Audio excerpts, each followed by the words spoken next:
আজকে আমাদের এখানে বৃষ্টি ভেজা মরশুম। প্রচুর বৃষ্টি হয়েছে, কাল সারা রাত বৃষ্টি পড়েছে, এখনো পর্যন্ত বৃষ্টি পড়ছে।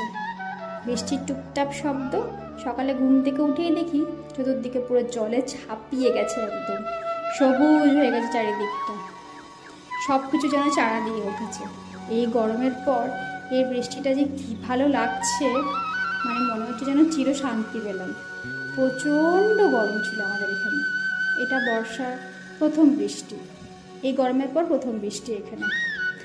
বৃষ্টি হলেই খালি খাই খাই মন চায়, মনে হয় এটা খাই সেটা খাই।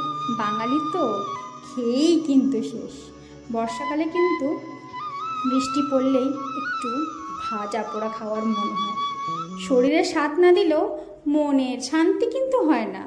যতই যাই হোক, খালি মনে হয় এটা বানাই, ওটা বানাই, সেটা বানাই। আমার মতো কার কার এমনি মনে হয় বৃষ্টির সময়? মনে হয় যেন চুপটি করে বিছানায় বসে থাকি আর টুকটাক খাই।